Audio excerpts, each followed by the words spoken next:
quite a number of you may have seen emails flying around left, right, and backwards over the last week and a half, something of that sort. It all surrounds a long-standing practice that has existed in this village of people sledding on the steep hills at Pleasantville Country Club in the winter months. At the time that the country club earned a site approval to become a condominium complex and the townhomes were built, part of their site plan included a right for the members of the village community to continue to sled on that private property amid the condo homes, contingent upon a means to make that happen without damaging the country club. So it has all gone very smoothly for a very long time, but I can report with some regret that last year we had quite a few problems, and there were quite a few incidents that amounted, I think, to vandalism even at the country club, and their greens and their bunkers were damaged in a number of ways, including people stabbing posts through the greens and causing all kinds of problems. So the bottom line is this.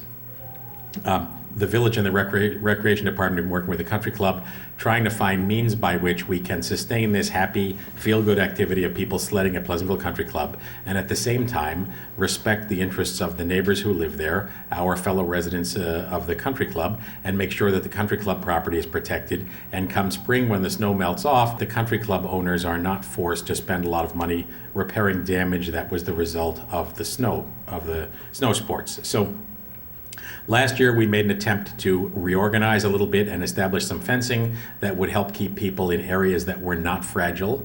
And we take responsibility for the communication of that if that was a failure, but we assumed at the time that when fences went up, people would respect them.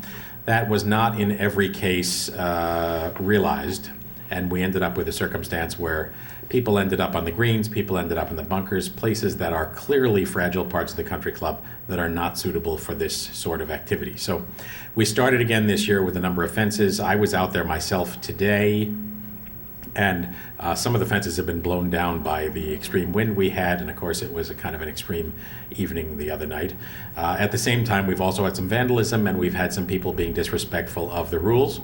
In a couple of cases, when we talked to parents or kids who were out there and explained what the issues were, everybody in an appropriate Pleasantville way understood what the issues were and realized they'd be more than happy to follow those rules if only they were made clear. So here's where we stand. First thing to be understood is that the Pleasantville Country Club is private property.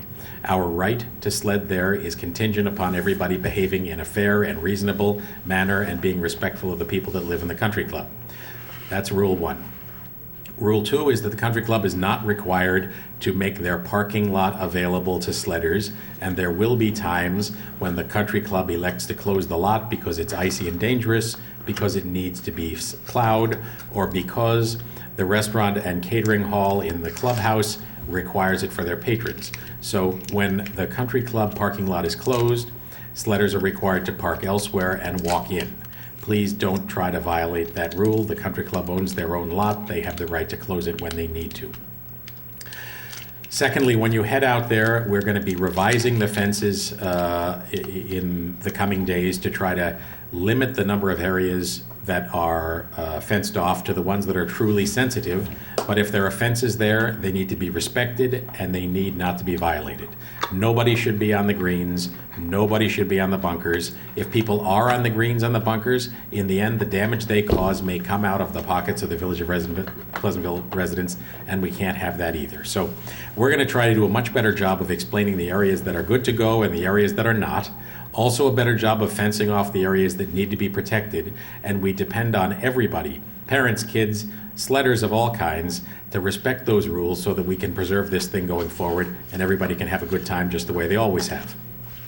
Recognize that sledding isn't the sport it was quite some years ago. We've got kids interested in snowboarding. We've got kids interested in making jumps and humps and all of that sort of stuff. I get that. It's great fun.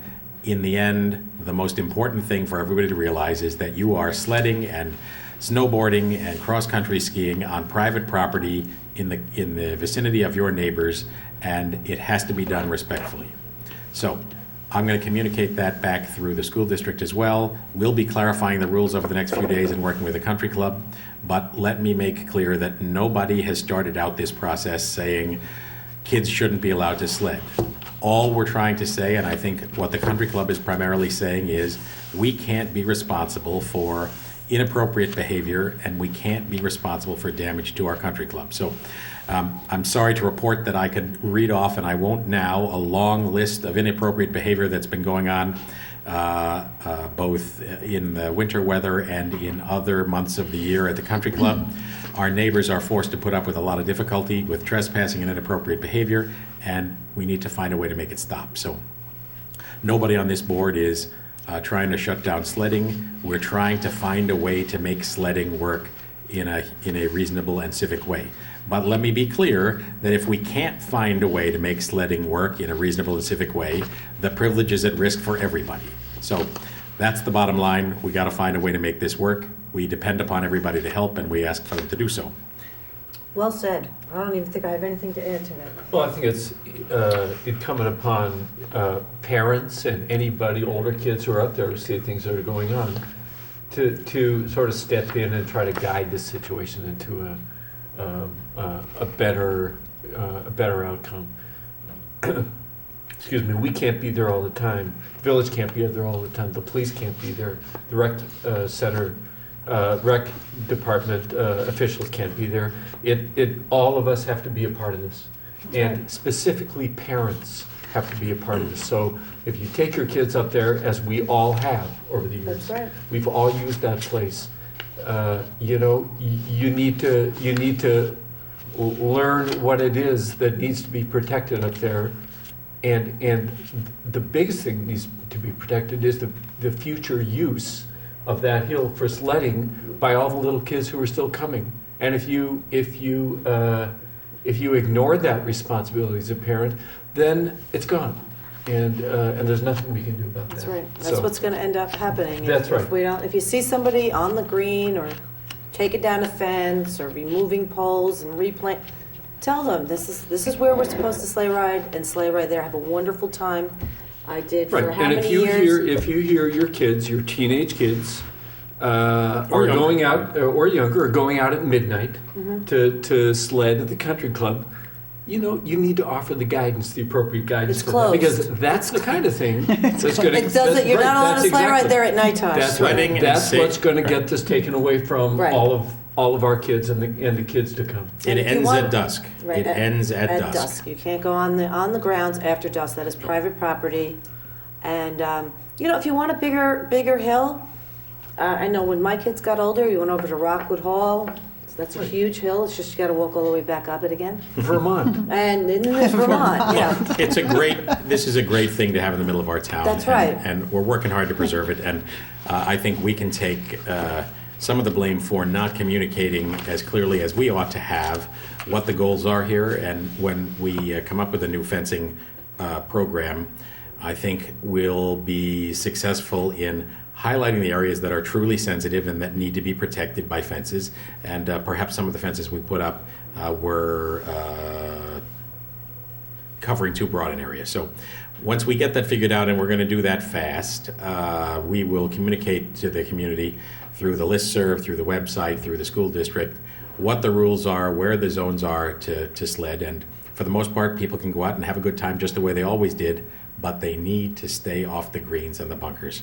And I have here some pictures that someone provided me tonight of a serial sequence of pictures of kids who went onto a green distant from the sledding areas and took down the fences and then undertook a game on the green. So those are the kinds of things that antagonize the situation, and those are the kinds of things that we have do to have stop. pictures So- of kids, parents putting kids on sleds and sledding past the no sledding signs.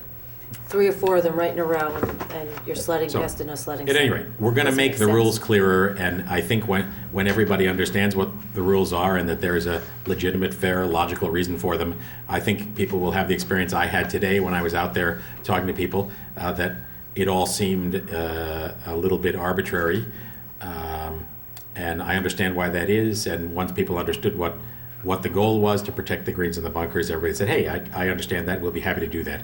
And I'm sure that will be the response from the majority of people. So it's on our side of the table to clarify the rules and also to strengthen the fences, and I apologize to the residents of the country club on behalf of the village for any of the trouble that they have thus far suffered, and we continue to work hand in hand with them to try to make this work and turn it back into the happy experience it's been for generations of Pleasantville kids.